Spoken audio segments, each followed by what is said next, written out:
They say the girl who breaks an empire always starts as the one nobody wanted. Kayla Vane was that girl, beaten, starved, and spit on by the very pack sworn to protect her. But here's the sick truth about prophecies. They don't lie. They just wait. And on the night her blood turned black under that blood moon, every alpha who ever laid a hand on her realized they'd been torturing their own executioner. Stick with me till the end of this story. Hit that like button. And drop your city in the comments so I know my tribe is listening. Because what happens next? It's going to shatter everything you thought you knew about power. Bacha summit. The stench hit first. Kayla Vane had scrubbed the Alpha's chambers 3 times that morning, but the reek of sweat and wolf musk clung to the stone walls like a curse that wouldn't lift. Her knees ached from kneeling on the cold floor. Her fingers were raw and bleeding from the lye soap they forced her to use without gloves. 17 years old and she looked 30. 17 years old and she'd stopped dreaming about tomorrow. The other Omegas whispered that she was cursed, that her mother had died screaming during childbirth, and her father, whoever the hell he was, had vanished the same night without a trace. The Frostfang pack took her in only because ancient law forbade leaving wolf-born children to die in the wilderness. But law and mercy were 2 different animals, and Kayla learned that distinction early. She wrung out the rag into a wooden bucket, watching the dirty water swirl. Her reflection stared back, hollow cheeks, dark circles under gray eyes that hadn't sparked with hope in years. A bruise bloomed purple along her jaw where warrior Torvin had backhanded her yesterday for spilling his ale. She'd learned not to apologize. Apologies only made them hit harder. The door slammed open. Kayla flinched, water sloshing over the bucket's rim. Torvin himself stood in the doorway, all 250 pounds of scarred muscle and bad intentions. His beard was matted with grease, and his eyes, those pale yellow wolf eyes, tracked her like she was prey that had forgotten to run. "You missed a spot," he growled, pointing at a section of floor she'd already scrubbed twice. Kayla kept her gaze down. "I'll fix it right away, Warrior Torvin." "You'll fix it?" He crossed the room in 3 strides. His hand shot out, gripping her hair and yanking her head back until her neck was exposed. "You'll fix it?" "You don't fix anything, mongrel. You're a waste of air and food. The only reason you're still breathing is because Alpha Garrick has a soft spot for tradition. Me. I'd have thrown you to the crows years ago." She bit down on her tongue until she tasted copper. The pain kept her from crying. Crying was weakness, and weakness made them creative. He shoved her head forward. She caught herself on her hands before her face hit the stones. "Blood moon ceremonies in 3 days," Torvin said, crouching down so his breath, hot and rancid, washed over her face. "You know what that means, don't you?" Kayla did. Every unmated wolf over 16 had to present themselves before the pack under the light of the blood moon. It was supposed to be some sacred ritual where the moon goddess revealed your true mate, but for Kayla, it would just be another public humiliation. Another night of standing in the circle while every wolf in the pack looked through her like she was invisible. "I know," she whispered. "Good." Torvin stood, boots thudding against stone. "Because if you embarrass this pack, if you stand there in your filthy rags and make us look weak in front of the other clans," he leaned down one more time, "I'll make sure you don't live to see the sunrise. Understand?" She nodded. He left, slamming the door hard enough to rattle the iron hinges. Kayla stayed on her hands and knees, breathing through her mouth until the shaking stopped. She'd gotten good at this, at waiting out the fear, at packing it down into a small dark place inside her chest where it couldn't leak out and give them more ammunition. She'd survived this long by being invisible, by taking the hits and the insults and the starvation without complaint. 3 more days. Just 3 more days, and maybe, just maybe, she could slip away during the chaos of the ceremony. Run into the whispering forest where even the warriors feared to hunt. She'd probably die out there, but at least it would be on her terms. She picked up the rag and went back to scrubbing. The Frostfang pack's great hall stank of roasted meat and unwashed bodies. 200 wolves crammed into a space meant for half that, all of them drinking and fighting and celebrating the upcoming blood moon like it was a God's damned carnival. Kayla moved through the crowd with a tray of ale mugs, keeping her eyes on the floor and her presence small. A hand grabbed her ass.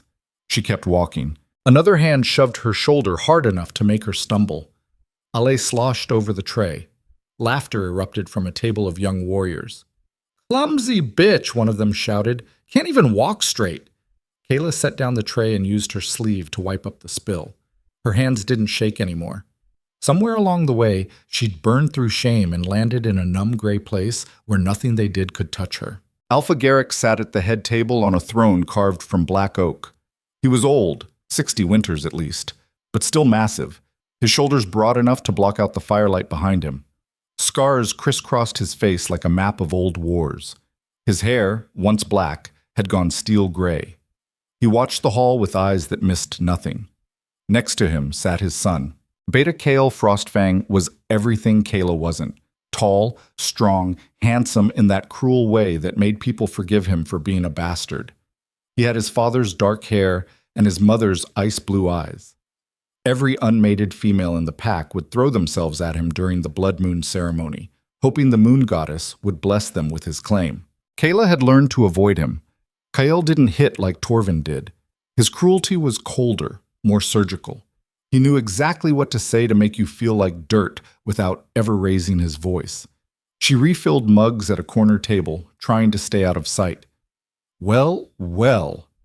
Kale's voice cut through the noise like a blade. If it isn't our favorite little ghost. The hall quieted. Every head turned. Kayla's stomach dropped. Kale stood, L mug in hand, and crossed the room toward her. The crowd parted like water.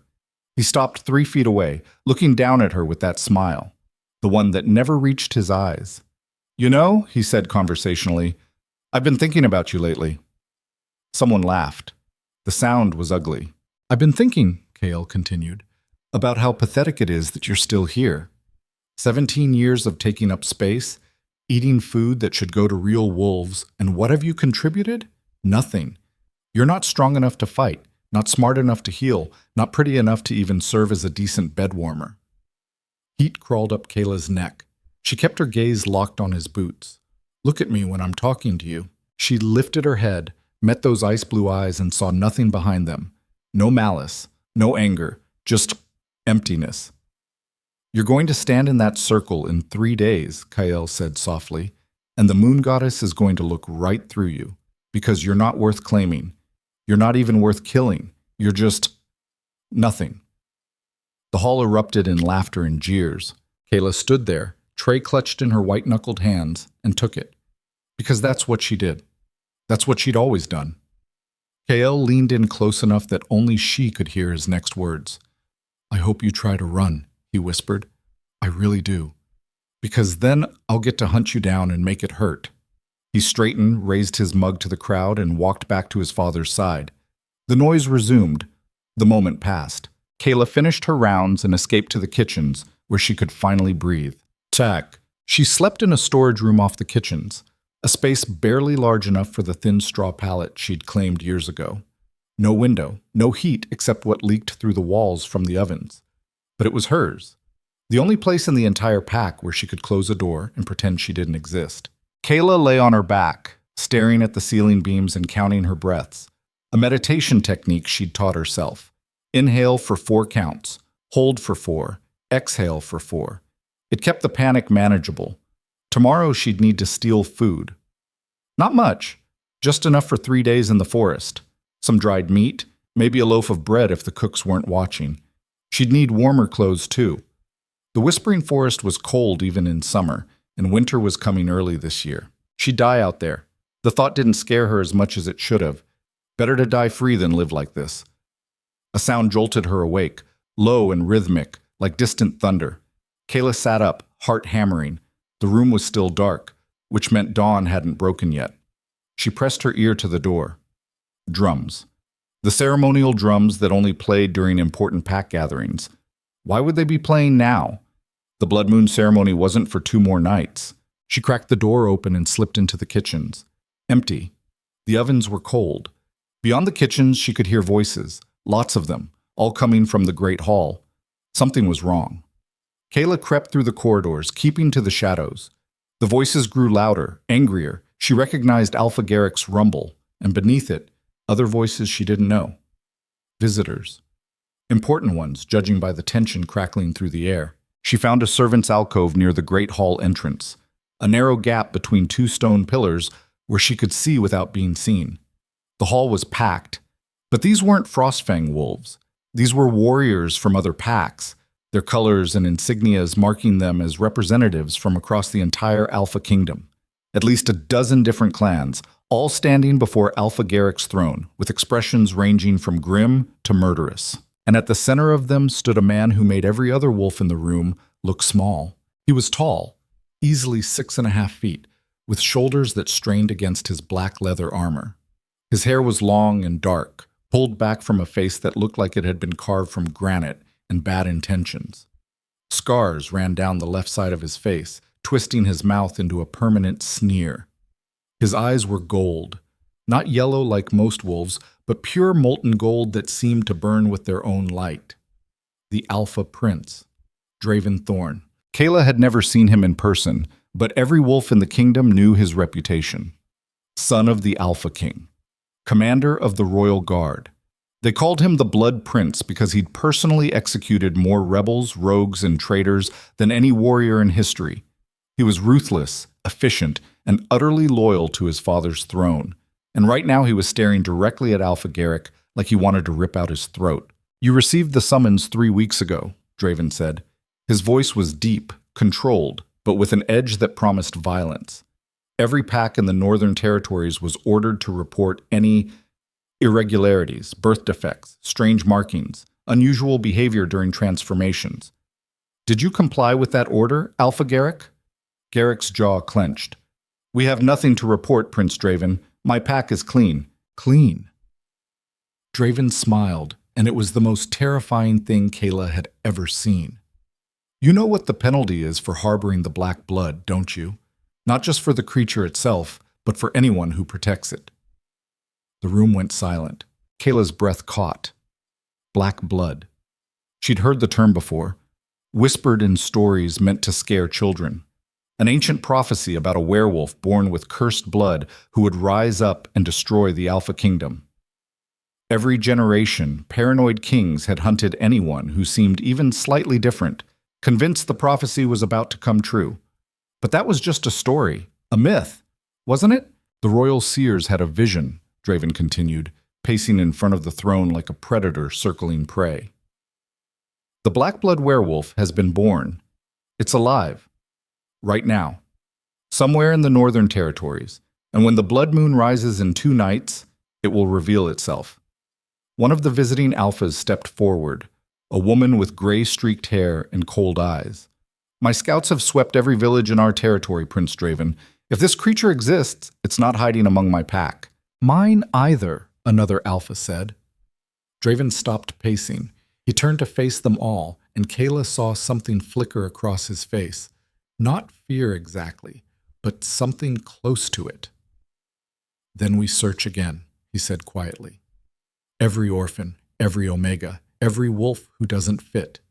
Because if the black blood rises during the ceremony and we haven't found it, my father will burn this entire region to ash and salt the earth where your pack stood. Do you understand me?" The alphas nodded. Kayla pressed herself deeper into the alcove, heart racing. This was insane. They were going to tear apart every pack looking for some mythical monster that probably didn't even exist. Alpha Garrick stood from his throne. His voice, when he spoke, was measured and careful. "We will cooperate fully, Prince Draven. My warriors are at your disposal." "Good." Draven's gold eyes swept the room one more time.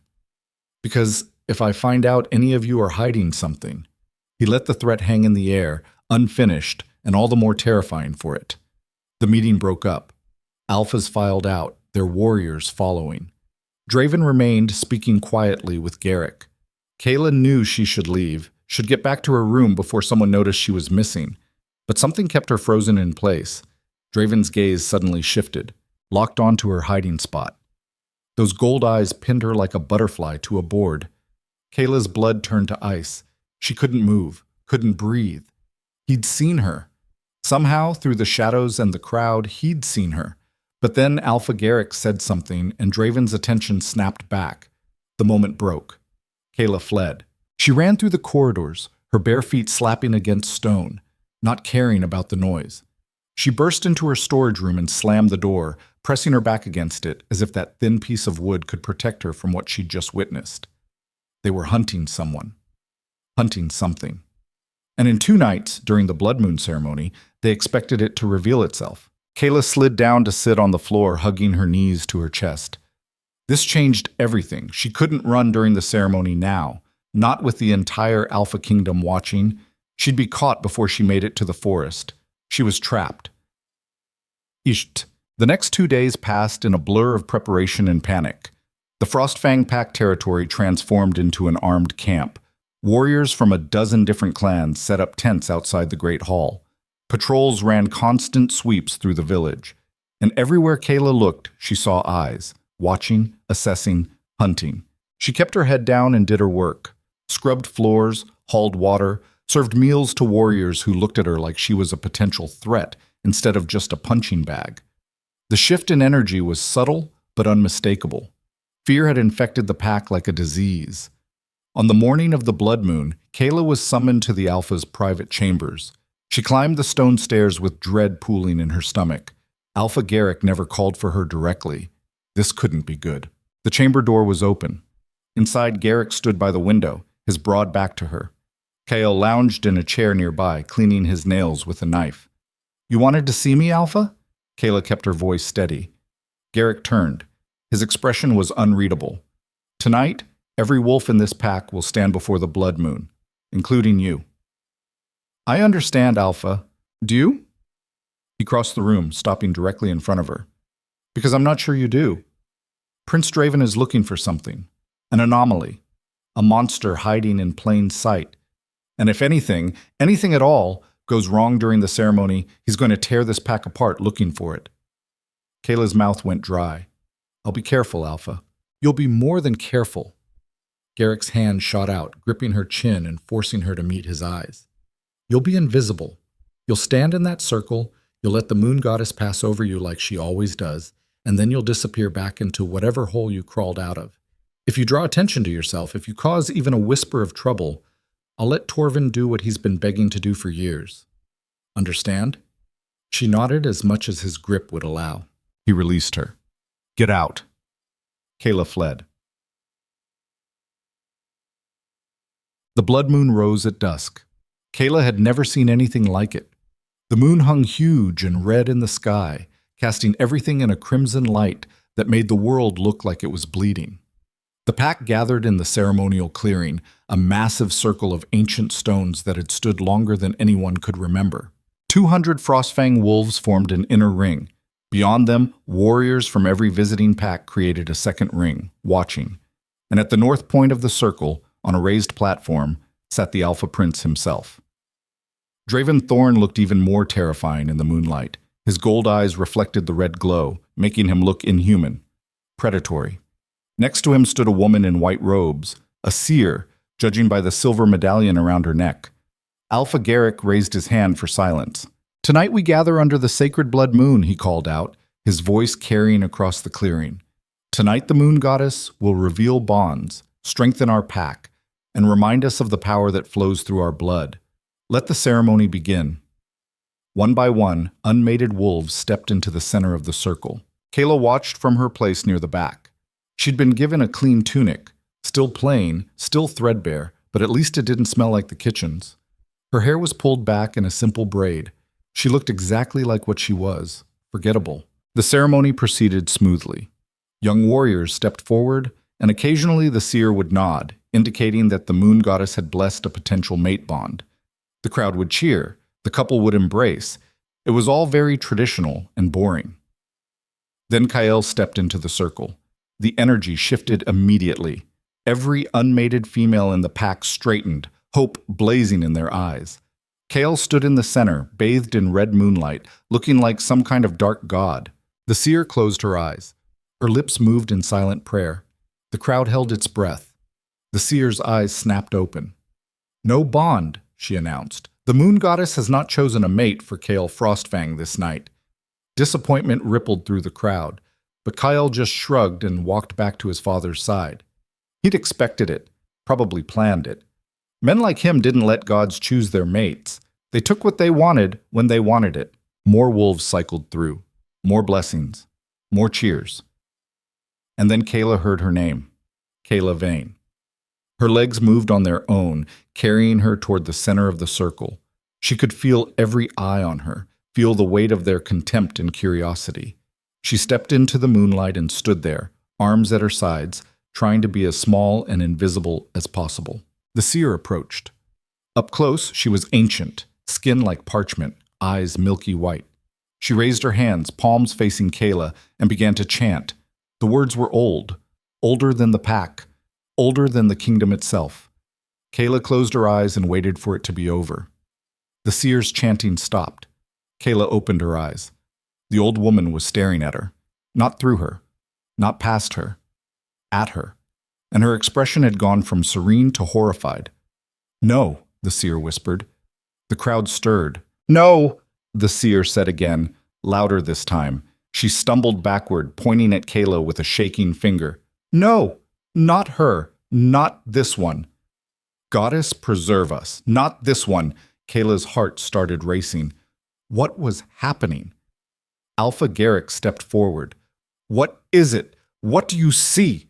The seer's voice rose to a shriek. "Black blood!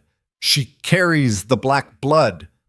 The clearing erupted into chaos. Kayla stood frozen as wolves surged forward. Hands grabbed her arms. Someone shoved her to her knees. She tried to speak, tried to explain that there'd been a mistake, but her voice wouldn't work. Draven Thorn appeared in front of her. He crouched down, those gold eyes boring into hers. "Show me your hands," he said quietly. Kayla raised her shaking hands. He pulled a silver knife from his belt and slashed across her palm before she could react. Blood welled up, red at first, then black. It spread from the cut like ink in water, turning her blood dark as midnight. Kayla stared at it, not understanding. This wasn't possible. This wasn't real. But it was. The prophecy was real. And it was her. Draven stood, his voice cut through the chaos like a blade. "Secure her, now." Warriors swarmed. Someone slammed her face first into the ground. Her arms were wrenched behind her back and bound with silver chains that burned her skin. The pain was immediate and overwhelming, but worse than the pain was the realization crashing over her in waves. She was the Black Blood Werewolf. She was the monster they'd been hunting. And in 2 seconds, they were going to kill her. The silver burned like liquid fire. Kayla couldn't breathe, couldn't think past the pain radiating from her wrists where the chains bit into flesh. Warriors hauled her upright, their hands rough and unforgiving. The clearing spun. Faces blurred together, all teeth and rage and fear. "Black blood," someone shouted. The prophecy was true. "Kill her now," another voice demanded, "before she transforms." Draven Thorn raised one hand and the chaos stilled. Not yet. Alpha Garrick pushed through the crowd. His face had gone pale beneath his scars. "Prince Draven, I swear on my bloodline, we had no knowledge of this. If I'd known, save it." Draven's gold eyes never left Kayla's face. The seer confirmed it. "The blood doesn't lie." He circled her slowly, studying her like she was some kind of specimen. "This is what the kingdom has feared for 3 centuries? This broken little Omega?" Kayla's knees buckled. The warriors holding her kept her upright, but just barely. Her palm still bled black where Draven had cut her. The sight of it made her stomach turn. This wasn't possible. She was nobody, nothing. How could she be the monster from the prophecy? "Take her to the holding cell," Draven ordered. "Double guard. Silver restraints. I want her conscious when my father's executioners arrive." "Wait." The word came out raw. Kayla didn't recognize her own voice. "Wait, please. I don't..." "You don't what?" Draven stepped closer. His voice dropped low enough that only she could hear. "You don't understand? You don't deserve this? Let me tell you what you deserve, Black Blood. You deserve whatever my father decides to do to you, and trust me, he's going to take his time." They dragged her away. The last thing Kayla saw before they threw her into darkness was Kael's face in the crowd. He wasn't smiling. For once, that cold mask had cracked. He looked almost afraid. "Good." Something vicious whispered inside her. Let him be afraid. The thought startled her more than the chains.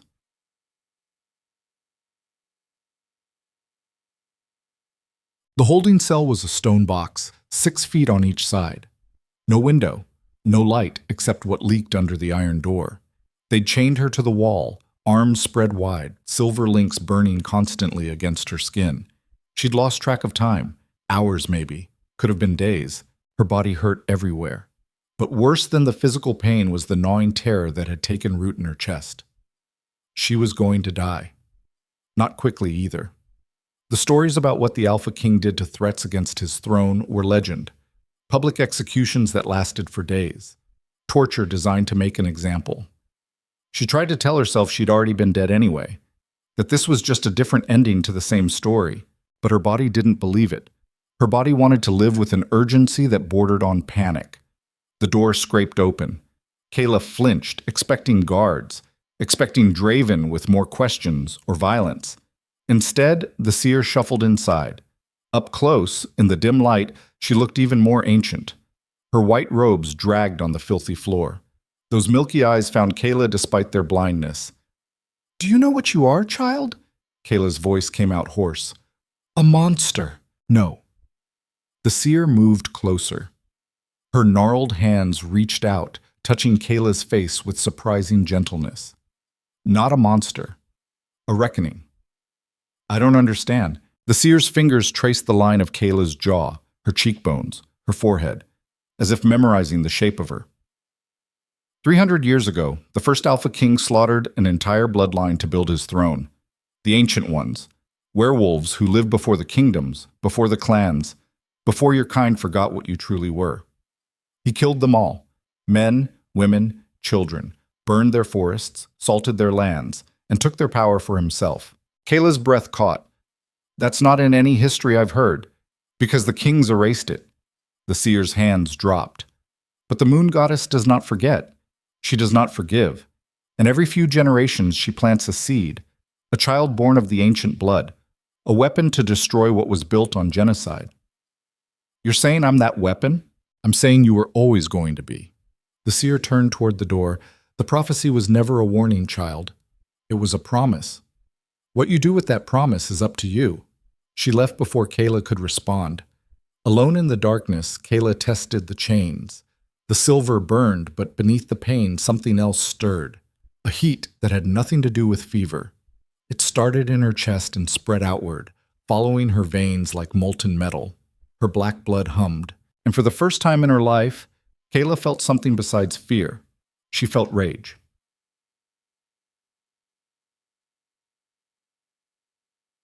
They came for her at dawn. 6 warriors. All of them armored. All of them carrying silver weapons.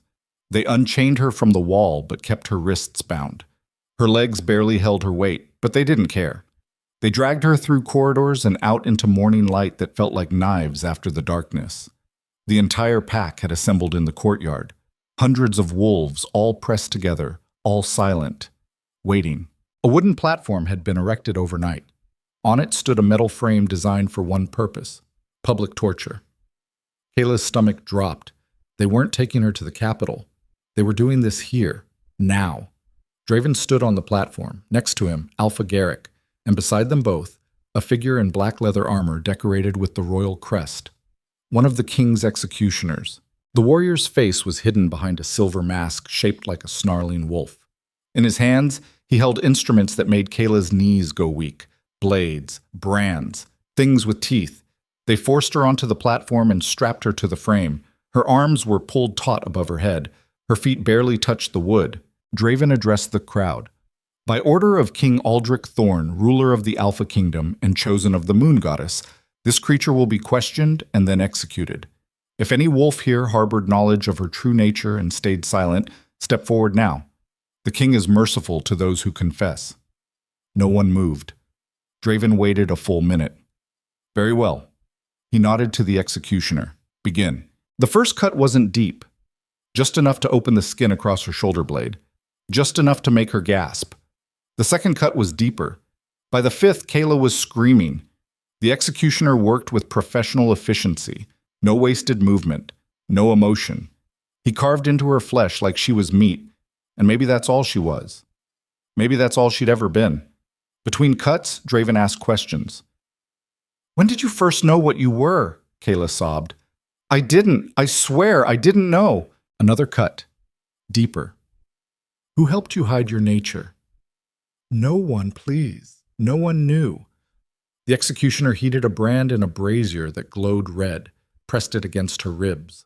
The smell of burning flesh filled the air. Kayla screamed until her voice broke. The crowd watched in silence. Even Torvin looked uncomfortable. Even Kale had turned away. Only one person watched without flinching. A girl, maybe 12 years old, standing at the edge of the crowd with her mother. She stared at Kayla with wide eyes, not horrified, but fascinated, like she was seeing something important, their gazes locked. And in that moment, Kayla understood what the seer had meant. She wasn't being tortured because she was dangerous. She was being tortured because they were terrified. The entire kingdom was built on a lie, and she was the proof walking among them. They'd built their empire on stolen power, and now the debt had come due. The heat in Kayla's chest flared hotter. Her black blood sang in her veins, responding to the pain feeding on it. Every cut, every brand, every moment of agony just made it stronger. The executioner raised his blade for another strike. Kayla's eyes snapped open. Her voice, when she spoke, didn't sound like hers anymore. It was deeper, older, touched with something that made even Draven take a step back. Enough. The blade came down. Kayla's body moved on instinct. The chains holding her wrists, solid silver that should have been unbreakable, shattered like glass. She caught the blade mid-strike. Her hand closed around the edge hard enough to draw blood. Black blood. It dripped onto the wooden platform and started to smoke. The executioner tried to pull away. Kayla held fast. Her grip was iron. Her body, weak and starving just moments ago, now thrummed with power she didn't understand. She looked directly at Draven. Your father should have finished the job 300 years ago. Then she tore the blade out of the executioner's hands and drove it through his throat. The courtyard erupted. Warriors surged forward. Kayla moved faster. She was still weak, still half dead from torture, but the power flooding her veins compensated. She fought like something wild and cornered, using the executioner's blade to cut through anyone stupid enough to get close. Draven drew his own weapon, a massive sword that looked like it weighed as much as she did. Get her away from the civilians! But Kayla wasn't running toward the crowd. She was running toward Kyle. He saw her coming, tried to shift, too slow. Kayla slammed into him with enough force to crack ribs. They went down together, rolling across the platform. She ended up on top, blade pressed against his throat. The courtyard froze. Kale stared up at her. For the first time since she'd known him, she saw genuine fear in those ice-blue eyes. Do it, he said quietly. You've earned it. Kayla's hand shook. She wanted to. Every cell in her body screamed for his blood after years of humiliation and cruelty. It would be so easy. Just press down. Just open his throat and watch him drown in his own blood. But killing him wouldn't change anything. She needed something else. Kayla leaned close enough that only Kyle could hear. You're going to help me escape. And if you don't, I'll tell everyone what you did to that Omega girl 2 winters ago, the one who disappeared. Kale's face went white. How do you... I cleaned your chambers, remember? I'm invisible, which means I see everything. His jaw clenched. You're bluffing. Try me. For 3 heartbeats, they stared at each other. Kayla could feel warriors closing in, could hear Draven shouting orders. But in this moment, it was just her and Kyle, and the secret she'd carried for 2 years. Finally, Kale whispered, The tunnel behind the kitchens leads to the forest. Go now. Kayla released him and ran. She vaulted off the platform, hit the ground running, and disappeared into the chaos. Behind her, she heard Draven roaring orders, heard the pack mobilizing for pursuit. But she had a 30-second head start, and she knew this territory better than anyone. She made it to the kitchens, found the storage room that had been her prison for 17 years. Behind her old sleeping pallet, a loose stone. She pried it free and squeezed into the tunnel beyond. Darkness swallowed her.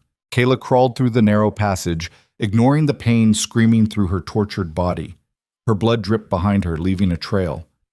But she couldn't stop, couldn't think, could only move forward. The tunnel opened into the forest a quarter mile from the pack boundary. Kayla stumbled out into moonlight. No, not moonlight. Dawn. She'd lost hours to the torture. Behind her, horns blared. The hunt had begun. Kayla looked down at her hands. They were covered in blood, some hers, some belonging to the executioner, black mixed with red. And beneath her skin, she could feel something moving, changing. The power that had saved her life was still there, coiled and waiting. She had no food, no weapons except the stolen blade, no plan beyond running until her legs gave out. But she also had something she'd never possessed before, a purpose. The Alpha Kingdom had hunted her, tortured her, tried to break her. Now she was going to return the favor. Kayla turned toward the whispering forest and ran. Behind her, the sounds of pursuit grew louder. Ahead, the trees promised only more danger. But between those two options, she chose the unknown. Because the girl who'd lived her whole life as a victim had just died on that platform. What ran into the forest was something else entirely. 3 days. Kayla survived 3 days in the whispering forest before she understood why warriors feared to hunt here. The trees were wrong. Ancient pines that grew too tall, their trunks twisted in patterns that hurt to look at. The underbrush moved when there was no wind. And at night, she heard voices. Not wolves, but something else. Something that predated kingdoms and clans. The ancient ones, she thought. This was their land once. She tried to keep moving, but her body had limits. The torture wounds festered. She had no way to clean them, no herbs to prevent infection. By the third night, fever had set in. She found a hollow beneath a massive oak and crawled inside to die. Instead, she dreamed. In the dream, she stood in a clearing filled with wolves. But these weren't like any wolves she'd ever seen. They were massive, twice the size of normal werewolves, with fur that shifted colors like oil on water. Their eyes glowed with intelligence that felt almost human. One approached her, female. Her coat was silver white, and when she spoke, Kayla heard the words directly in her mind. "You carry our blood, little one. The last drop of a genocide your kind thought they'd erased." Kayla tried to respond, but her voice wouldn't work in the dream. The silver wolf circled her. "They fear you because they know what you represent.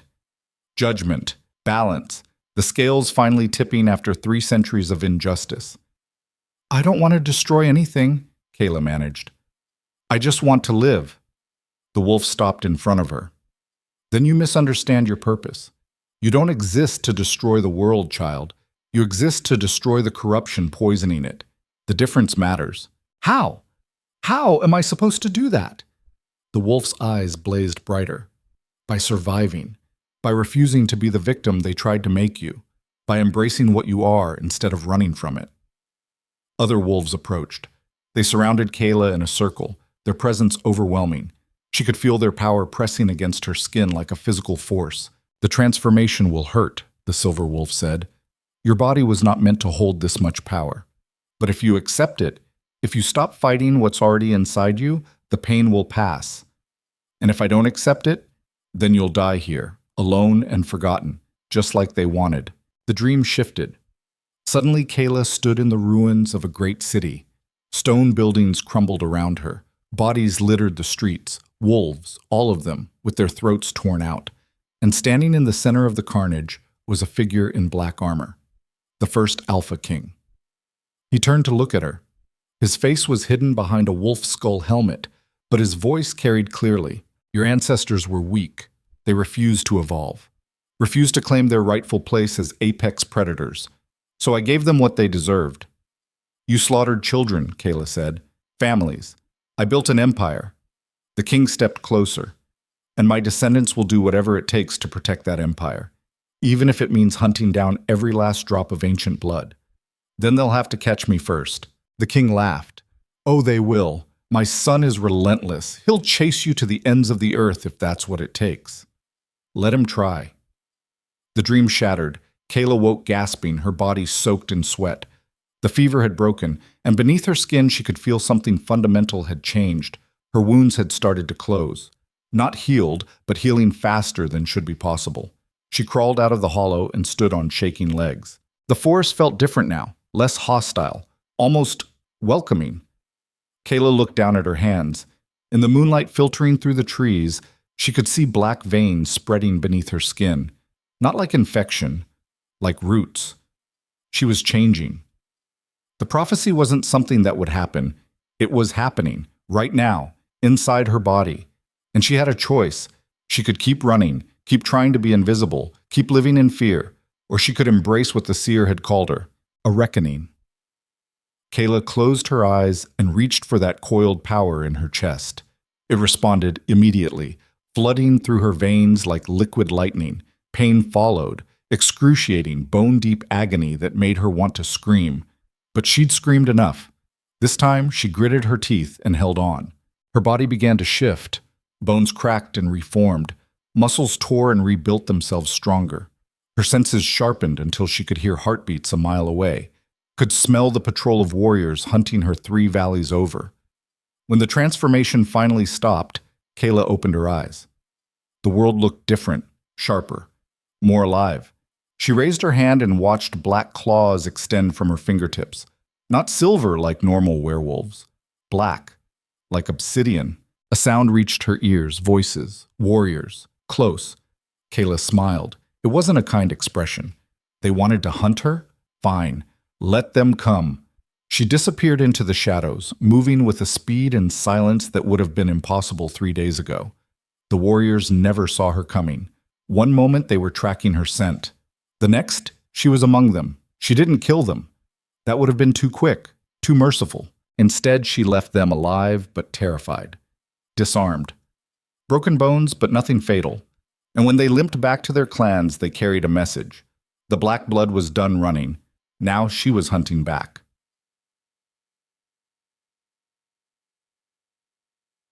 Word spread fast.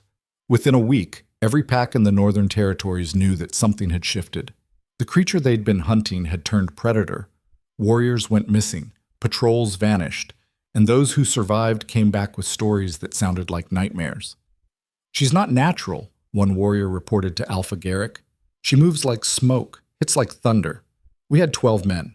She took down 10 before we even saw her." Draven Thorn listened to these reports with growing frustration.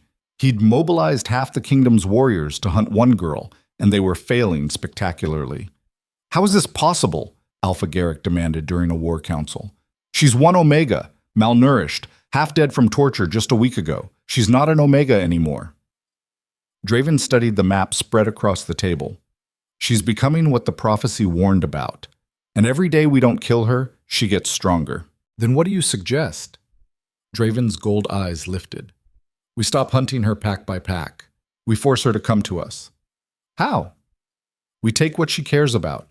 "She doesn't care about anything," Garrick said. "She has no family, no friends, nothing to leverage. Everyone cares about something." Draven tapped the map. "She's been attacking patrols but avoiding civilian targets. That means she still has a conscience. Still believes she's one of the good ones. And we take that away from her." Draven straightened. "Burn the villages. Every settlement within 50 miles of the Whispering Forest. Kill anyone who might have helped her. Make it clear that every death is her fault." The room went silent. "You can't be serious," Garrick said quietly. "That's thousands of innocents." "There are no innocents in war, Alpha Garrick. Only winners and casualties." Draven's voice was flat, emotionless. "My father wants this threat eliminated. If we have to burn the North to do it, we burn the North. What if she doesn't care? What if she lets them die? Then we'll know what she really is. Monster or not, the choice will be hers." The council adjourned. Orders went out. And that night, the northern villages began to burn. Kayla smelled the smoke before she saw it. She'd been hunting a patrol near the eastern ridge when the wind shifted, carried the scent of burning wood, burning flesh. She ran. The first village was already gone by the time she arrived. Homes reduced to ash, bodies in the street. Not warriors, families, children. Kayla stood in the center of the destruction, her heart hammering. This wasn't a battle. This was a massacre. And she understood immediately what Draven was doing. He was forcing her hand. She could keep hiding in the forest, keep picking off patrols, keep being the invisible threat. Or she could step out of the shadows and face the Alpha Prince directly. Either way, more people would die. But at least if she fought, they'd die for something. Kayla looked down at her hands, at the black claws and the veins of power beneath her skin. She'd spent her whole life being powerless, being the victim. No more. If they wanted a monster, she'd give them exactly that. But not the monster they expected. She'd be the monster that taught them to fear what they'd created. Kayla threw her head back and howled. The sound carried for miles. A challenge and a promise rolled into one. She was done running. The war had just begun. If you or someone you know is having a difficult time, free support is available. Find resources. The northern villages burned for 3 days straight. Kayla watched from the ridge as smoke columns rose into the sky like funeral pyres. She tried to save the second village, arrived just as Draven's warriors were torching homes and dragging families into the streets. She'd killed 12 of them before reinforcements arrived and forced her back into the forest. But it hadn't mattered. The villagers died anyway. Draven's message was clear. Every death was on her, every burning home, every screaming child, all of it, her fault for existing. The rage inside Kayla had evolved past hot fury into something colder, more calculating. She'd spent 3 days studying patrol patterns, counting warriors, mapping supply routes. If Draven wanted war, she'd give him war, but on her terms. She wasn't alone anymore either. The first refugees found her on the 4th day. A group of 20 wolves, mostly women and children, who'd escaped the burnings. They'd heard the stories about the Black Blood Werewolf and decided a monster in the forest was safer than the Alpha Prince. Kayla almost sent them away. But then a little girl stepped forward. The same girl who'd watched her torture in the Frostfang courtyard. She couldn't have been more than 12, but her eyes held the kind of exhaustion that aged people fast. "My mother's dead," the girl said flatly. "They killed her because she tried to hide me." Said anyone who helped you deserved to burn. Kayla's throat tightened. "I'm sorry. Don't be sorry." The girl's jaw set in a hard line. "Teach me to fight." More came after that. Survivors from 6 different villages. Warriors who'd deserted rather than slaughter innocents. Even a few pack elders who remembered stories about the Ancient Ones and believed the prophecy had been twisted by generations of corrupt kings. Within 2 weeks, Kayla had 40 wolves following her. Within a month, she had 200. They camped in the deepest part of the Whispering Forest, where the trees grew so thick that sunlight barely penetrated. Kayla taught them everything she was learning about her new abilities. How to move silent, how to track without leaving traces, how to kill efficiently when necessary. But more importantly, she taught them why they were fighting. The Alpha Kingdom isn't just corrupt, she told them around campfires that burned with wood that never seemed to run out. It's built on a lie. 300 years ago, the first Alpha King committed genocide to steal power that was never his. Every king since has maintained that lie through fear and violence. They hunt anyone different, anyone who threatens their control. "And we're supposed to be different?" one of the warriors asked. A man named Garrett, who'd lost his entire family in the burnings. "We kill them before they kill us?" Kayla met his gaze. "We give them a choice, surrender or fight. But we don't massacre villages, we don't burn homes, we don't become the monsters they say we are. What if that's not enough? What if they keep coming anyway? Then we make sure they regret it." The camp murmured approval. These weren't soldiers. They were survivors who'd finally found something worth fighting for. And Kayla felt the weight of that responsibility like a physical thing pressing down on her shoulders. She'd never asked to be a leader, never wanted this. But the alternative was watching more innocents die while she hid. So she became what they needed her to be. The first real battle happened 6 weeks after the burnings. Draven had established a forward base in what used to be the village of Thorn Hollow. 200 warriors, supply wagons, even a contingent of the king's personal guard. It was a statement, a line in the sand. Kayla studied the base from the tree line for 3 nights, counted patrols, memorized shift changes, found weaknesses. On the 4th night, she struck. Her people hit the supply depot first, burned the food stores and poisoned the water barrels with a fungus that caused violent illness but wasn't fatal. While the base scrambled to deal with that crisis, Kayla led a strike team straight into the command tent.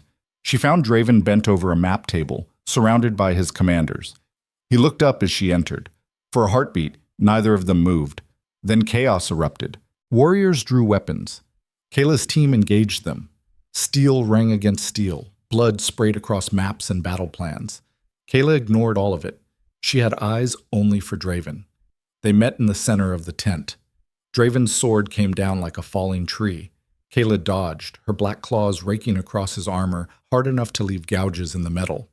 He was faster than she expected. Stronger. Every blow he landed felt like getting hit by a charging bull. But Kayla had spent 17 years learning how to take a beating. She absorbed his strikes, studied his patterns, waited for an opening, It came when he overextended on a thrust. Kayla slipped inside his guard and drove her claws into his shoulder. Not deep enough to kill, just enough to make him bleed. Draven roared and backhanded her across the tent. She crashed through a support pole. The tent sagged. Her vision swam, but she forced herself upright. Draven advanced, blood streaming from his shoulder. "You think this changes anything? You think killing me stops what's coming?" Kayla spit blood. "I'm not here to kill you." "Then what?" "I'm here to give you a message for your father." She straightened despite the pain screaming through her ribs. "Tell him the North belongs to the Ancient Ones now. Tell him any warrior who crosses into the Whispering Forest dies. And tell him that if he wants me, he'll have to come himself." Draven's gold eyes blazed. "You're declaring war on the entire kingdom. Your father declared war the day he ordered my execution." "I'm just returning the favor," she whistled. Her team disengaged and vanished into the night. Kayla followed, leaving Draven bleeding and furious in the ruined command tent. The strike was a success. But as Kayla led her people back to camp, she felt no satisfaction, only the cold certainty that she'd just crossed a line that couldn't be uncrossed. There was no going back now. King Aldrich Thorn received news of the attack 3 days later. He sat on his throne in the capital's great hall, listening to his son's report with a face carved from stone. Around them, advisors and nobles whispered nervously. The Black Blood had humiliated the royal guard, made the Alpha King look weak. That was unacceptable. "You let her escape," Aldrich said quietly. His voice was soft, but everyone in the hall heard it clearly. "You had her cornered, and you let her walk away." Draven stood at attention, his wounded shoulder bandaged beneath his armor. She had 24 wolves with her father. Ambush tactics. I don't care about excuses." Aldrich rose from his throne. He was massive even in old age, his presence filling the hall like a physical force. "I care about results, and the result is that some jumped-up Omega is making a fool of my kingdom. She's not just an Omega anymore," Draven said carefully. "The ancient blood has awakened in her. She's becoming something we've never faced before. Then we adapt." Aldrich descended the steps from his throne. He moved like a predator despite his age. "If she wants to hide in the Whispering Forest, we burn the forest. If she's gathered followers, we kill the followers. If she's declared war, we give her war." "The entire northern territories?" one of the advisors asked nervously. "Your Majesty, that's a quarter of the kingdom's population." Aldrich turned those cold eyes on the man. "Are you questioning my judgment, Lord Paxton?" The advisor went pale. "No, Your Majesty." "Of course not." "Good." Aldrich addressed the hall. "Send word to every alpha in the kingdom. Full mobilization. I want 10,000 warriors marching north within the month. We're going to crush this rebellion before it spreads." "And if she continues to evade us?" Draven asked. "Then we take a different approach." Aldrich smiled, and it was the most terrifying thing in the room. "We give her something she can't ignore, something that will force her out of hiding." "What did you have in mind?" Aldrich gestured to one of his guards. The man disappeared and returned minutes later with a prisoner. Kayla's breath would have stopped if she'd been there to see it, because the prisoner was Kael Frostfang. He looked terrible, bruised, beaten. His hands were bound in silver chains, and his ice-blue eyes held a resignation that suggested he knew exactly what was coming. "Beta Kael helped the Black Blood escape," Aldrich announced to the hall. "He provided her with intelligence about the tunnel system. He's a traitor to his pack and his king." Kael's jaw clenched, but he didn't deny it. "Normally I would execute him immediately," Aldrich continued. "But in this case, I think he's more useful alive." He raised his voice. "Let it be known throughout the northern territories that Kael Frostfang will be executed publicly in the capital square 10 days from now. If the Black Blood wants to save him, she can come and try." The hall erupted in murmurs. Draven frowned. "Father, that's a trap even she won't fall for." "Won't she?" Aldrich studied Kael with cold calculation. "She's been protecting civilians, avoiding unnecessary bloodshed. That suggests she still has principles, still believes in honor and justice. We're going to use those principles to destroy her, and if she doesn't come, then we kill the beta and move on to the next bait. Sooner or later, she'll care about someone enough to make a mistake. And when she does, we'll be waiting." Kael was dragged away. Draven watched him go with something almost like pity in his gold eyes. But he didn't object. Couldn't object. Because in the cold mathematics of war, his father was right. Kayla's principles would get her killed. It was just a matter of time. Get. Word reached Kayla's camp within 2 days. She was training with the little girl, her name was Mira, when Garrett came running with the news. He looked sick as he explained what the king had announced. Kayla listened in silence. Around her the camp had gone quiet. Everyone waited to see what she would do. "It's a trap," Garrett said unnecessarily. "They're using him to draw you out." "I know. Then you're not going." Kayla looked at him. "Kael saved my life. Without that tunnel, I would have died in the Frostfang dungeons. He did it to protect his own secret," Mira said harshly. "Not because he cared about you." "Maybe." Kayla sheathed her practice blade. "But it doesn't change what I owe him." "You don't owe him anything," Garrett argued. "He spent years treating you like dirt. One moment of convenience doesn't erase that. No. But it matters. More than the lives of everyone here?" Garrett gestured at the camp. "Because that's what you're risking. If you walk into that trap, the king will kill you, and without you, this rebellion dies." Kayla felt the weight of 200 pairs of eyes watching her. She'd become something she never asked to be. A symbol. A leader. A hope for people who had none. And symbols didn't get to make selfish choices. She looked at Garrett. "How many days until the execution?" 8 now. "Then we have 8 days to plan." Kayla raised her voice so the entire camp could hear. "I'm not abandoning Kael to die, but I'm also not walking into the king's trap like an idiot. We're going to do what we do best. We're going to hit them where they don't expect it." Murmurs of approval rippled through the crowd. Over the next week, Kayla planned the most audacious operation of her life. She couldn't save Kael alone. But she didn't have to be alone. She had 200 wolves who'd learned to fight like ghosts, who could move through enemy territory without being detected. They would split into teams, create diversions across the capital, draw the king's forces thin. And while chaos reigned, Kayla would slip into the execution square and extract Kael before the blade fell. It was insane. It was desperate. It was the only chance they had. On the morning of the execution, Kayla led her people out of the Whispering Forest. They moved like shadows, using every technique she'd taught them. By the time they reached the capital outskirts, night had fallen. The city blazed with torches. Thousands of warriors patrolled the streets. The execution square at the city center had been transformed into a fortress. Kayla studied it from a rooftop 3 blocks away. Her enhanced vision picked out details that would have been invisible to normal wolves. Guard positions, patrol routes, the platform where Kael would die. And standing on that platform, waiting, was Draven Thorn. He knew she would come. Of course he did.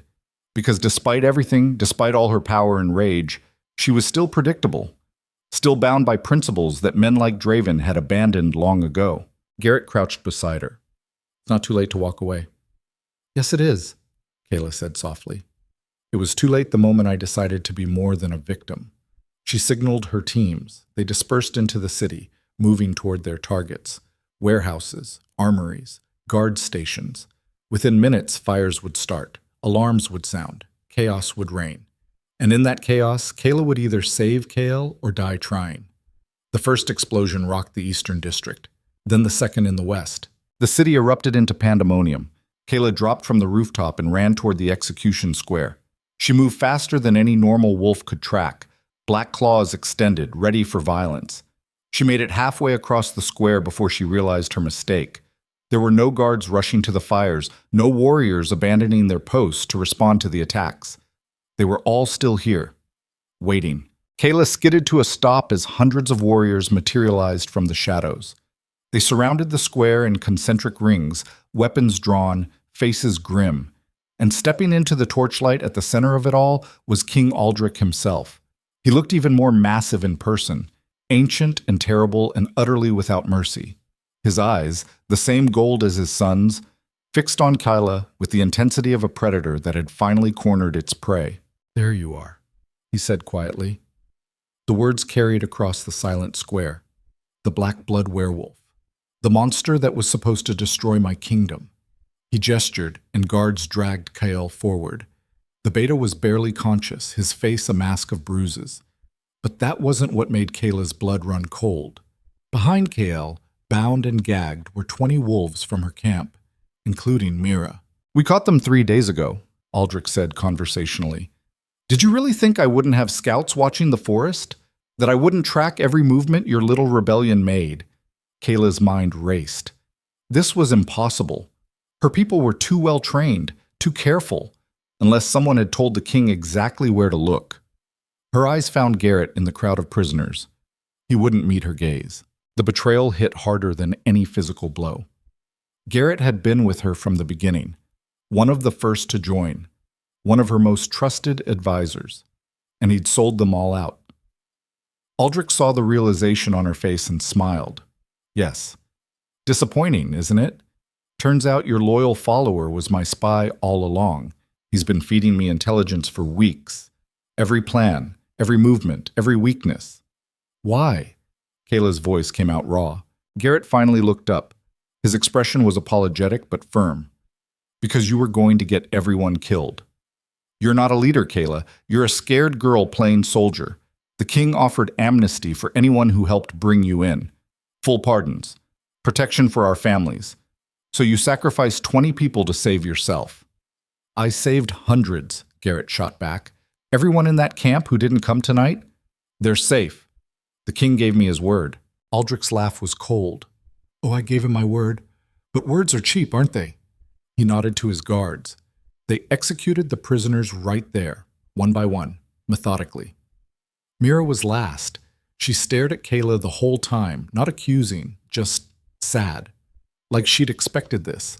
Like she'd known all along that hope was just another way to die.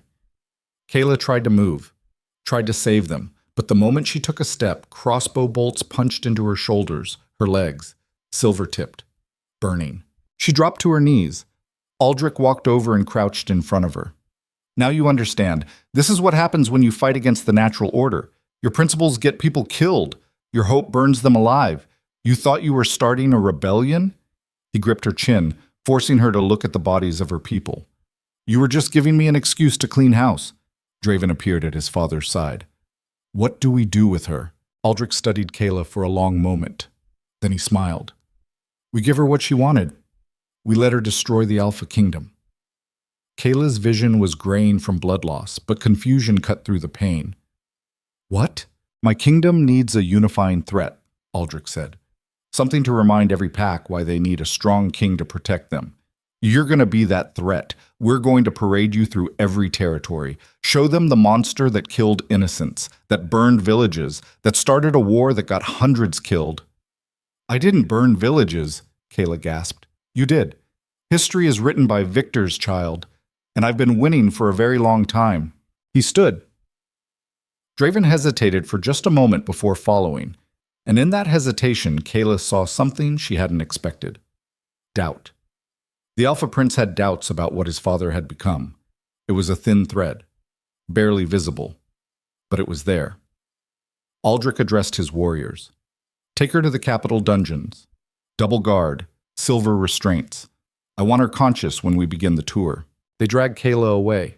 She looked back once and saw Garrett standing alone in the square, surrounded by corpses. He'd gotten his amnesty, and it had cost him everything that made him worth saving. The last thing Kayla heard before darkness took her was Aldrich's voice. Send word to all territories. The Black Blood has been captured. Peace is restored, and any pack that questions my methods will join her in the dungeons. The rebellion was over before it had truly begun, and Kayla, who tried so hard not to become a monster, was about to be turned into one anyway. The capital dungeons smelled like death and old suffering. Kayla hung from silver chains in a cell barely large enough to stand in. They'd stripped her down to rags and bound her with restraints designed specifically for ancient blood. Every breath hurt.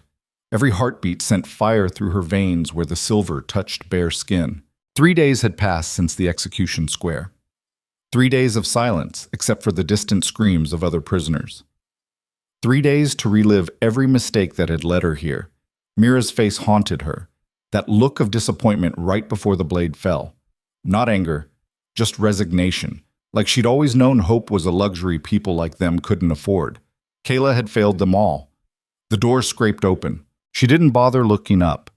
Didn't have the energy. They'd been starving her systematically, keeping her weak enough that the ancient blood couldn't fully heal the torture wounds. Boots on stone. Heavy. Deliberate. Then a voice she hadn't expected. "You look like hell." Kayla's head snapped up. Draven Thorn stood in the doorway, alone. No guards. No weapons drawn. Just him and that unreadable expression on his scarred face. "Come to gloat?" Kayla's voice came out like gravel. "No." Draven stepped into the cell. He studied her for a long moment, those gold eyes cataloging every injury, every chain, every sign of what his father had ordered done to her. "I came to ask you a question." "What?" "Why didn't you run?" He moved closer. "You had to know it was a trap. Had to know Kyle wasn't worth dying for. So why walk straight into it?" "Because I owed him." Draven's jaw clenched. "You didn't owe him anything. He used you, just like everyone else in that pack used you. Maybe." Kayla met his gaze. "But he gave me a choice when no one else did. Even if his reasons were selfish, the result was the same. I got to live. That mattered, and now you're going to die. Was it worth it?" The question hung in the air between them. Kayla thought about Mira, about the 200 wolves who'd followed her into the forest believing she could give them something better, about the villages that burned because she existed. "I don't know," she said finally. "Ask me when it's over." Draven pulled something from his pocket, a key. Silver, etched with royal insignia. He stared at it like it might bite him. "My father is planning to parade you through every territory, 20 cities, 2 months. By the end, you won't be recognizable as anything except the monster he needs you to be." "I know. The things he's going to do to you." Draven's voice went flat. "I've seen him break stronger wolves than you. By the time he's done, you'll beg for death." "Then why are you here?" "Because you were right." Draven looked up. "In the execution square. When you said I burned those villages. You were right. I gave the orders, I watched them burn, and I told myself it was necessary, that we were protecting the kingdom from a prophesied monster. And now I've watched my father execute 20 innocents just to prove a point." Draven's hand tightened around the key. "Now I'm wondering what the difference is between protecting an empire and becoming the monster it was supposed to fight against." Kayla's breath caught. "You're having doubts." "I'm having a crisis," Draven corrected. "Because if I'm wrong about you, if the prophecy isn't what we've been told, then everything I've done for the last month makes me exactly what you said. A butcher serving a tyrant. So what are you going to do about it?" Draven held up the key.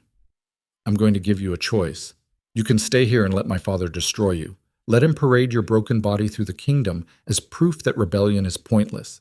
Or you can take this key, escape tonight, and disappear so deep into the wilderness that we never find you. That's not a choice." Kayla's chains rattled. "That's you trying to ease your conscience." "Maybe, but it's the only option I can give you that doesn't end with your death." "What about your father? What happens when he finds out you let me go?" "I'll deal with that." Draven set the key on the floor just out of her reach. "I'll tell him you overpowered me, stole the key. Whatever story keeps suspicion off the guards who will mysteriously be unconscious when you make your escape." "Why?" Kayla stared at him. "Why risk everything for someone you've been hunting for months?" "Because you asked me a question once. In my father's war camp, you asked what we were fighting for. At the time, I thought the answer was obvious. The kingdom, order, tradition. But these last few weeks, watching what my father does in the name of those things." Draven's voice went rough. "I don't know anymore, and that uncertainty is going to get me killed if I don't figure it out soon." "So I'm what? Your conscience experiment? You're the only person in this entire kingdom who's told me the truth. Everyone else either fears me or worships my father. But you looked me in the eye and called me a butcher, and you were right." He turned toward the door. "Wait." Kayla's voice stopped him. "If I take that key, if I run, what happens to the people still hiding in the northern territories? The survivors from my camp? They live." Draven glanced back. "My father's rage is focused on you. Without the symbol, the rebellion dies. He'll declare victory and move on to other concerns. The North gets to rebuild. Under his tyranny, under his rule," Draven corrected. which I'm starting to think might be tyranny, but that's above my understanding right now." He left. The key sat on the stone floor, silver gleaming in the torchlight. Kayla stared at it for a long time. Draven was giving her exactly what she'd wanted 6 weeks ago. A chance to escape, to disappear, to live. But the girl who'd wanted that was dead. She'd died on a platform in the Frostfang courtyard when they'd revealed what her blood really was. And the thing wearing her skin now understood something that girl never had. Running solved nothing. It just delayed the inevitable. Aldrich would hunt her forever, would burn territories and execute innocents until she was found. And even if she managed to hide for years, eventually someone would betray her location. Someone like Garrett, who decided survival outweighed principles. No. If this was going to end, it had to end decisively, one way or another. Kayla looked at her hands. Black veins pulsed beneath the skin. The ancient blood was still there, still growing stronger despite the silver and starvation. She could feel it coiled in her chest like a sleeping dragon. What had the seer said? You exist to destroy the corruption poisoning the kingdom. Not the kingdom itself, just the corruption. And right now that corruption wore a crown. Kayla made her decision. She didn't reach for the key.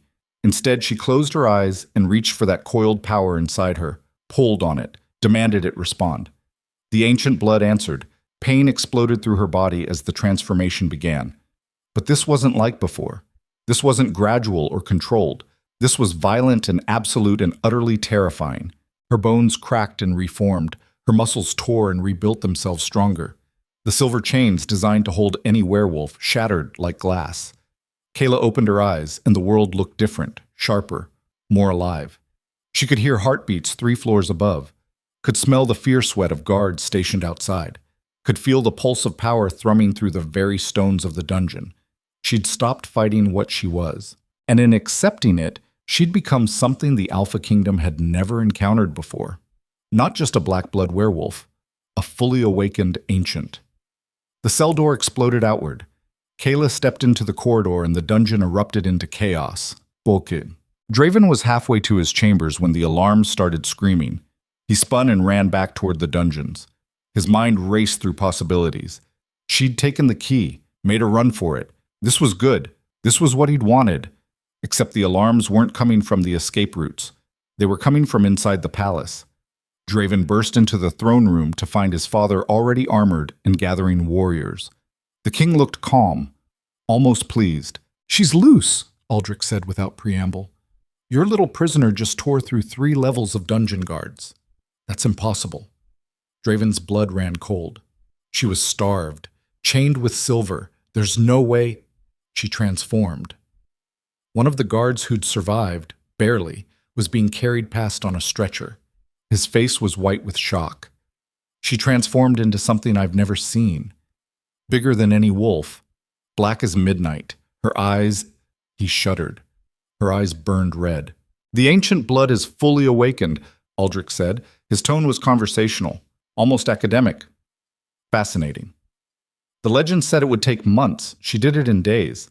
We need to evacuate the city," Draven said. "Get the civilians to safety before..." "Before what?"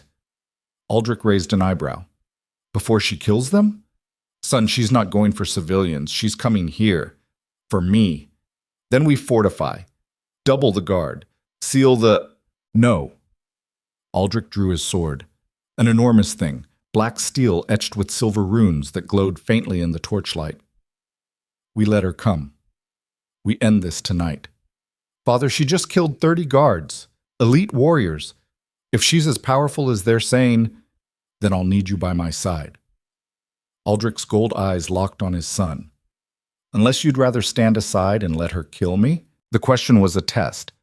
Draven knew it. His father suspected something, suspected the doubt that had been eating at him for weeks.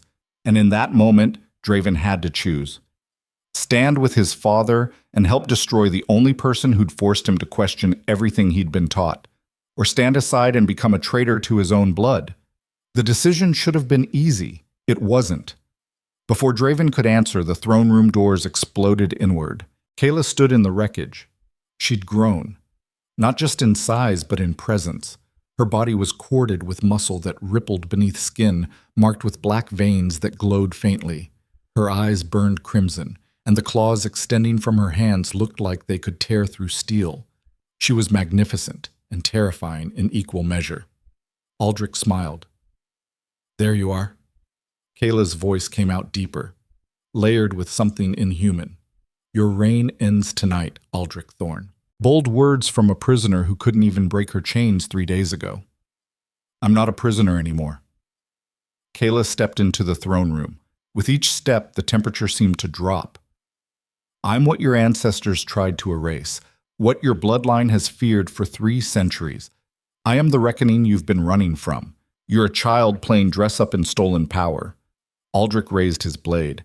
"And I've killed hundreds just like you. Then one more shouldn't be a problem." They moved simultaneously. The clash was thunder. Aldrich's blade met Kayla's claws and sparks exploded. They separated, circled, struck again. Draven watched, frozen.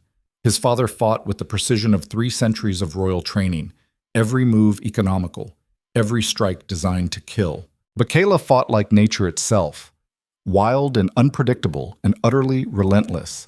She took hits that should have killed her and kept coming. Her healing was faster than anything Draven had ever seen. Wounds closed almost before they finished opening. "They're too evenly matched," one of the guards whispered. "Neither can land a killing blow." Aldrich seemed to realize this too. He disengaged and fell back toward his warriors. Standard formation, surround and contain. 20 elite guards moved to encircle Kayla. She didn't run, didn't even flinch. Instead, she threw her head back and howled. The sound shook the walls, shattered windows, and somewhere in the city, Draven heard answering howls. Multiple answering howls. "The survivors from your camp," Kayla said, her crimson eyes fixed on Aldrich. "The ones you thought scattered and broken. They followed me here. And right now they're storming every gate in this palace." "That's not possible," Aldrich said, but his voice held uncertainty for the first time. "You underestimated me." Kayla's smile was sharp. "You thought breaking me in public would destroy any hope of rebellion. But all it did was show people exactly what you're willing to do to stay in power. Every pack that witnessed those executions, every warrior who watched you murder innocents, they're questioning you now, wondering if the monster you claim to hunt is actually the one wearing a crown." The throne room doors burst open again. Wolves poured in. Not just from Kayla's camp. Draven recognized colors from a dozen different packs, territories that had remained neutral until now. They'd chosen a side. And it wasn't the king's. Aldrich's face went hard. "Kill them all." The throne room erupted into battle. Draven found himself pushed back by the tide of fighting. Warriors clashed, blood sprayed. The elegant hall transformed into a slaughterhouse. And at the center of it all, Kayla fought her way toward Aldrich with single-minded determination. She was going to kill him. Draven could see it in every move she made, could feel it in the certainty radiating from her. She'd become exactly what the prophecy warned about, the thing that would destroy the Alpha Kingdom. But as Draven watched his father fight, watched him cut down wolves who'd served the crown loyally for years, watched him execute surrendering enemies without mercy, he realized something that made his blood run cold.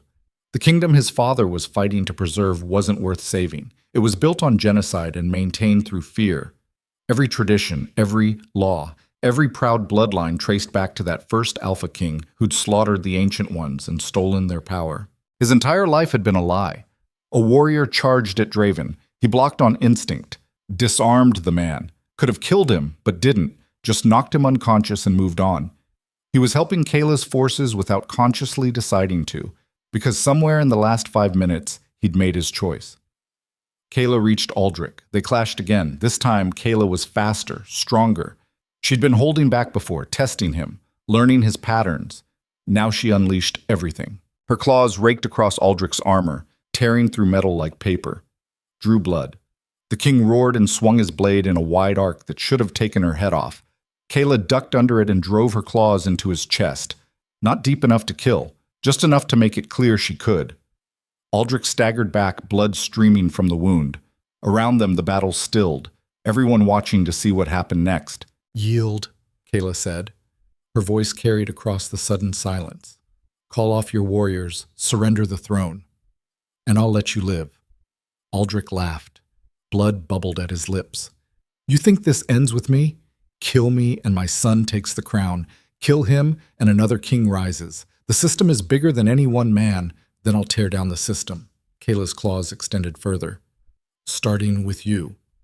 "Wait!" Draven's voice cut through the tension. He stepped forward into the space between his father and Kayla. Both of them turned to look at him. Aldrich's expression was fury. Kayla's was confusion. Draven faced his father. "She's right. This has to end. Boy, if you're suggesting what I think you're suggesting, I'm suggesting you step down." Draven's hand moved to his sword hilt. "I'm suggesting the kingdom needs something different than 3 more centuries of paranoia and genocide. You're a traitor." Aldrich's voice went cold. "My own blood." "No." Draven drew his blade. For the first time in his life, the weight felt right in his hands. "I'm the only one in this room who's finally seeing clearly. You're the tyrant, father. You're the corruption that's been poisoning this kingdom since the day you took the throne. Then you'll die with her." Aldrich attacked. Not Kayla, his own son. Draven barely got his blade up in time. The impact drove him to his knees. His father's strength was monstrous, fueled by rage and betrayal and 3 centuries of royal power. They fought across the throne room, father and son, king and prince. Every strike Aldrich made was meant to kill. No mercy, no hesitation. He'd written off his only child the moment Draven chose a side. And that choice, more than anything else, told Draven he'd made the right decision. Because this was what the Alpha Kingdom had become. A machine that consumed even its own children to maintain power. Kayla moved to help. Draven shouted without taking his eyes off his father. "No, this is mine." She hesitated, then nodded and turned to face the remaining royal guards. Draven and Aldrich circled each other, both bleeding, both exhausted. The throne room had gone silent again, everyone watching the final confrontation between old power and new conscience. "You were supposed to be my legacy," Aldrich said. His breathing was labored, "supposed to carry on what I built." "What you built is rotten, father." Draven's grip tightened on his sword. "And I won't spend my life defending it. Then you'll die here tonight, along with that abomination and every fool who followed her." "Maybe." Draven met his father's gold eyes. "But at least I'll die knowing I chose the right side." They charged simultaneously. The blades met one final time. And in that moment, with steel screaming and blood flying and the entire kingdom's future balanced on the edge of violence, Draven understood what Kayla had learned weeks ago in that cell. Sometimes the only way to survive was to stop being what others needed you to be, and start becoming what you needed yourself. The battle for the Alpha Kingdom's soul had reached its breaking point, and only one side would walk away. The blade pierced through Aldrich's chest with a sound like tearing silk. For a moment, everything stopped. The king's gold eyes went wide, not with pain, with disbelief. His own son's sword had found the gap in his armor, driven home by a strike that combined centuries of royal training with something Aldrich had never possessed: conviction. Draven twisted the blade and stepped back, letting his father fall. Aldrich dropped to his knees. Blood poured from the wound, black at the edges where it touched the silver-etched steel. His hands clutched at the blade still embedded in his chest, but he didn't have the strength to pull it free. The throne room was silent. 200 wolves stood frozen, watching a king die. Aldrich's gaze found his son. When he spoke, blood bubbled at his lips. "You've killed us both." "No." Draven's voice was steady, despite the tremor in his hands. "I killed a tyrant. There's a difference. The kingdom will tear itself apart without me. Then we'll build something better from the ruins." Aldrich laughed. The sound was wet and terrible. "You're a fool, just like your mother. She thought she could change things too." Look where that got her. Draven's jaw clenched. At least she tried. At least she didn't spend her life defending genocide and calling it tradition. Aldrich's breathing grew shallow. His eyes lost focus. But before the light faded completely, he managed one final sentence. "The prophecy was never about her, boy. It was always about you." Then he died. The king's body slumped forward. The sword clattered against stone. And with that sound, 300 years of unbroken royal succession came to an end. Draven stood over his father's corpse and felt nothing. No grief, no triumph, just exhaustion that ran bone deep and a certainty that nothing would ever be the same again. Kayla approached slowly. Her transformation was receding, the black veins fading beneath her skin. She looked smaller now, more human, but her crimson eyes still burned with that ancient power. "Is it done?" she asked quietly. Draven looked at her, then at the throne room filled with warriors from a dozen different packs, then at his father's body. "No." He wiped blood from his blade. "It's just beginning." But the aftermath of the battle took 3 days to sort through. Casualties numbered in the hundreds. The palace was a ruin, and every surviving pack alpha demanded answers about what happened next. Draven called a council on the 4th day.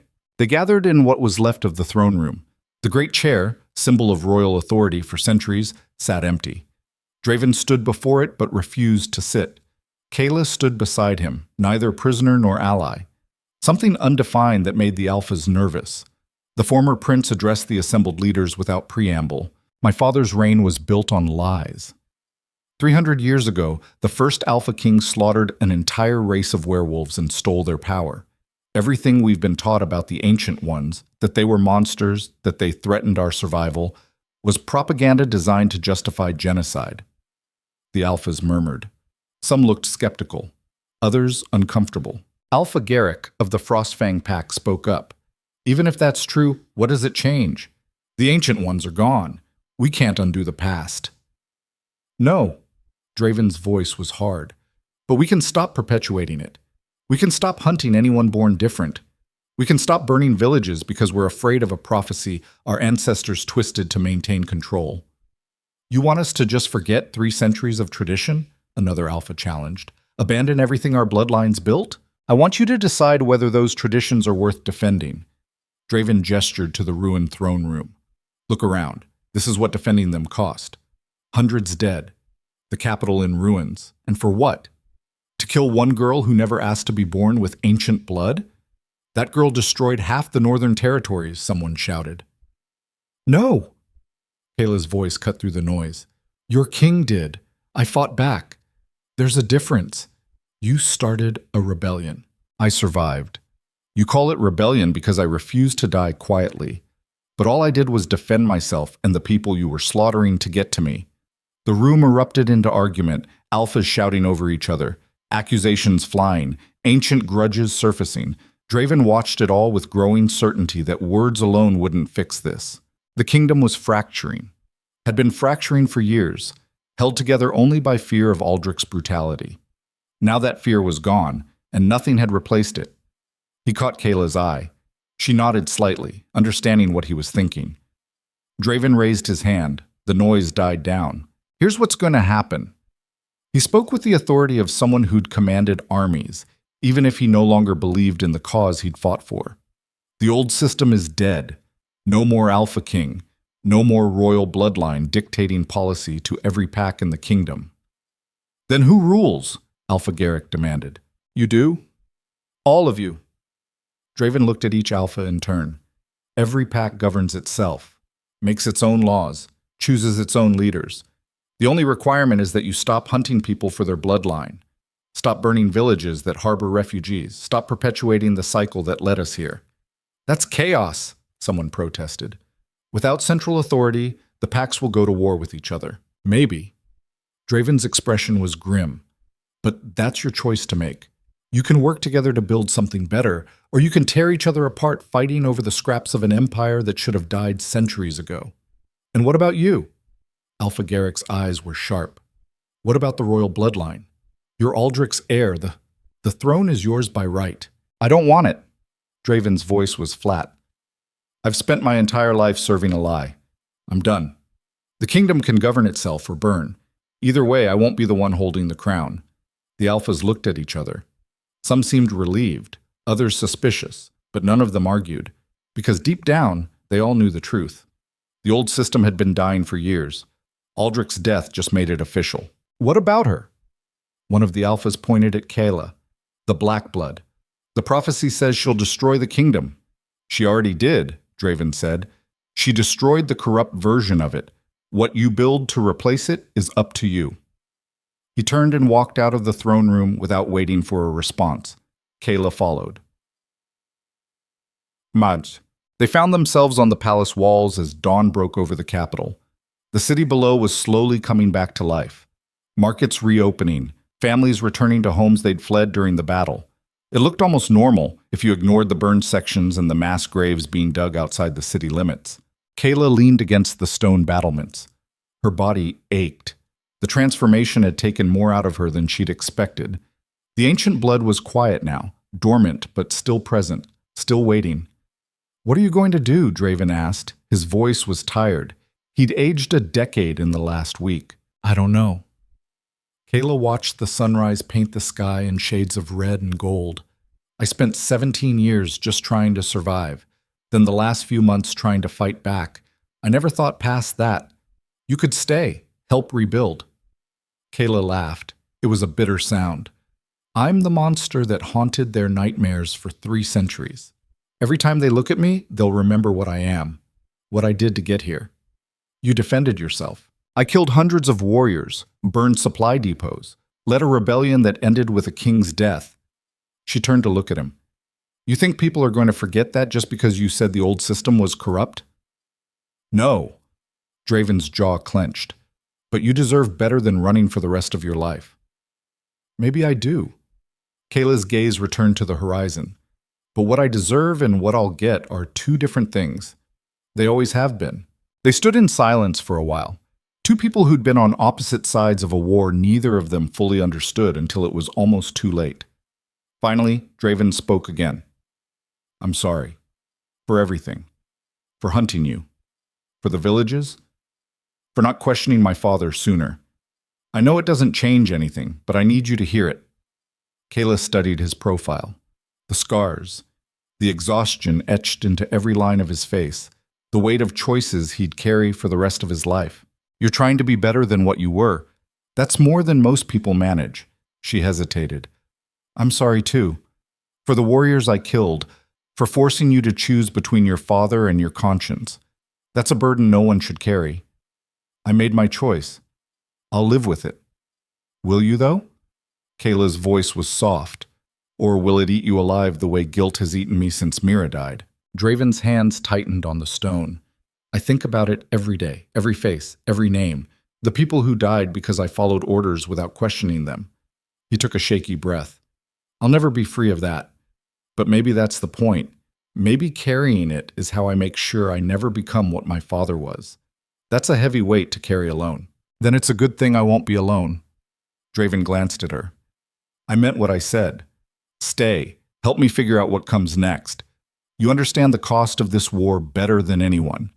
The kingdom needs that perspective. The kingdom needs to heal, and it can't do that with me here as a reminder of everything that went wrong. You're more than a reminder. You're proof that the system was broken. That people can survive being ground down and still choose to be better than the ones who tried to break them." Pretty words, but Kayla shook her head. "I've been a victim, a monster, and a rebel. I don't know how to be anything else. So learn." Draven's voice held an edge of desperation. "We all have to learn. The entire kingdom has to figure out how to exist without the structure that's defined it for centuries. You think I know what I'm doing? I killed my own father. I dismantled an empire. And now I'm supposed to help build something better from the ashes? I have no idea where to start. Then why are you trying?" "Because someone has to. And everyone else is either too scared or too invested in the old ways." He met her eyes. "You and me? We're the only ones who paid the real price for this change. We owe it to everyone who died to make sure their deaths meant something." Kayla wanted to argue, wanted to point out that she'd never asked for any of this. That being born with cursed blood didn't make her responsible for fixing a broken kingdom. But the truth was, she'd stopped being able to walk away the moment she'd embraced what she was. The moment she'd stood on that platform and let the transformation take her. She'd become the prophecy. Not the version Aldrich feared, but the real one. The one that destroyed corruption and forced people to confront ugly truths they'd been avoiding for centuries. And maybe that meant she had a responsibility to see it through. Or maybe she was just tired of running. "I'll stay," she said finally. "But not in the capital. I can't be here where everyone knows what I am. I'll go back north, to the Whispering Forest. help the survivors rebuild. I'll visit, bring supplies. Make sure the council doesn't forget about the Northern Territories. Don't make promises you can't keep." "I'm not." Draven's expression was serious. "I owe you my life. The least I can do is make sure you have one worth living." Kayla almost smiled. "Almost? That's a low bar considering where we started. Then I'll aim higher."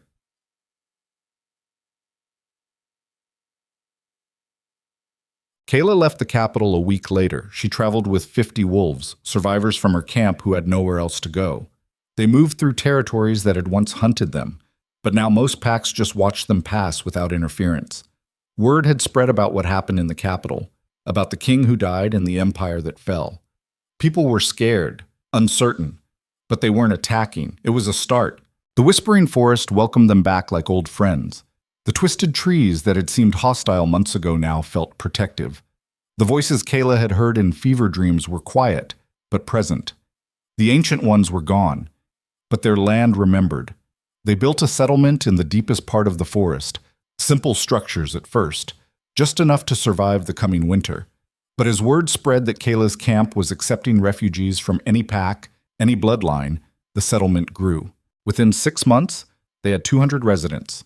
Within a year, 500. People came seeking safety from packs that still clung to the old ways.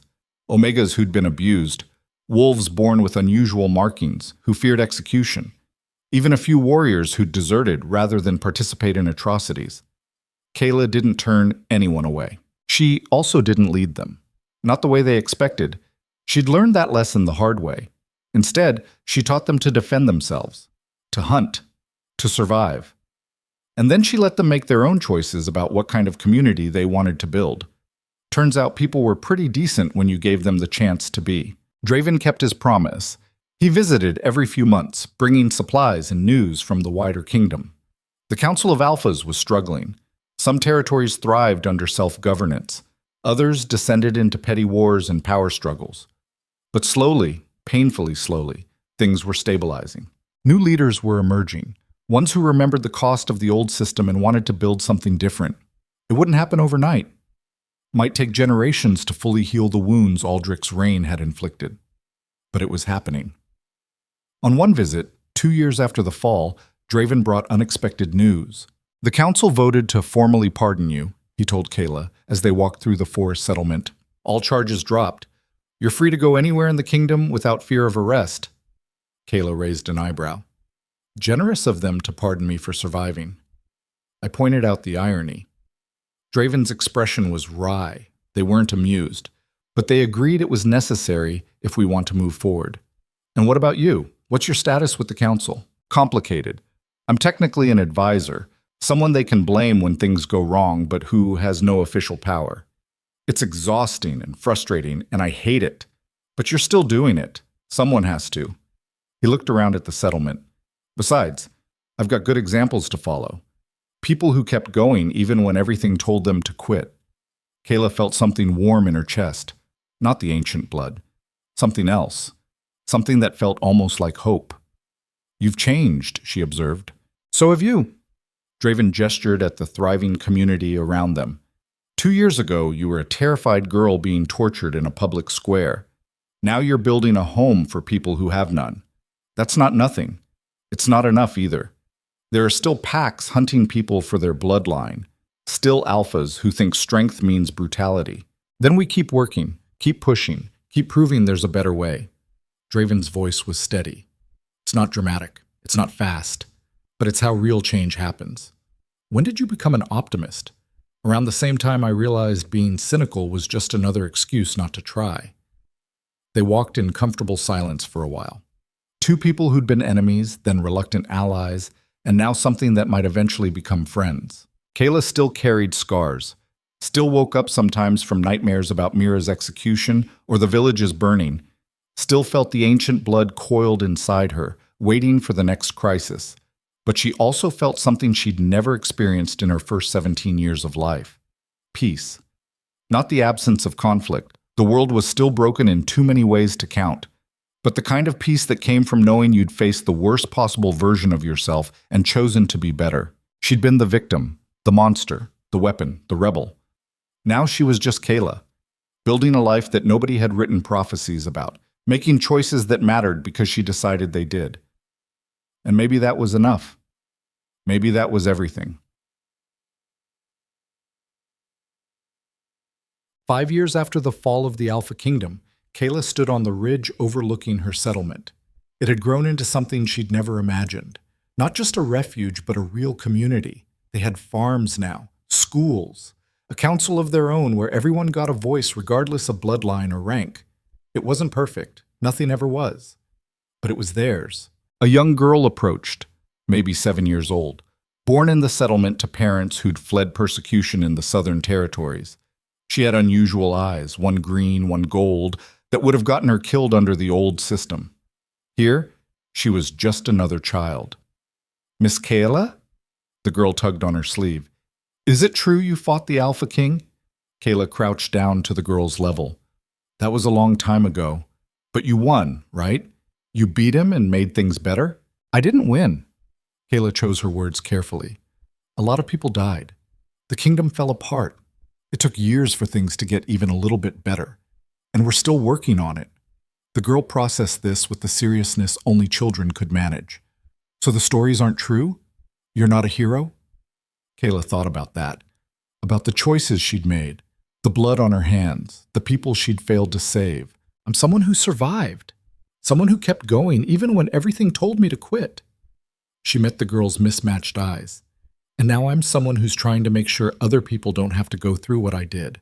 I don't know if that makes me a hero, but it makes me someone who cares." The girl nodded solemnly. "I think that's enough." She ran off to join her friends playing near the forest edge. Kayla stood and returned her gaze to the horizon. Somewhere out there, Draven was arguing with alphas about trade agreements and territory disputes. Somewhere, the council was passing laws that would have been unthinkable 5 years ago. Somewhere, the kingdom was slowly, painfully learning to be something other than an empire built on fear. It would never be perfect. There would always be people who clung to the old ways, who believed strength meant domination and difference meant danger. But there would also be people who chose differently, who built communities based on cooperation instead of conquest, who taught their children that survival didn't require making someone else suffer, and that was worth fighting for. The Black Blood Werewolf had destroyed the Alpha Kingdom exactly as the prophecy promised, not through violence or vengeance, though there'd been plenty of both, but by refusing to be the monster they needed her to be, by surviving when they wanted her broken, by choosing hope when despair would have been easier. The old empire was gone. What rose from its ashes was messy and complicated and still finding its shape, but it was theirs, all of theirs, built by people who'd learned the hard way that real strength wasn't about dominating others. It was about surviving what tried to break you and choosing to be kind anyway. Kayla carried her scars. Always would. The memories of torture and loss and betrayal didn't fade just because time passed, but she also carried something else now, something she'd never had before and thought she never deserved. A future. Not the one written in prophecies or carved into ancient stones, but one she was building day by day, choice by choice, scar by scar. And when the sun set over the whispering forest, painting the sky in shades of red and gold that reminded her of blood and fire and everything she'd survived, Kayla smiled. Because the girl who everyone despised had become the woman nobody could ignore, and the kingdom that had tried to destroy her had been reborn into something that might actually deserve to exist. It wasn't the ending anyone expected, but it was the one they'd earned. And sometimes that was the only justice the world offered.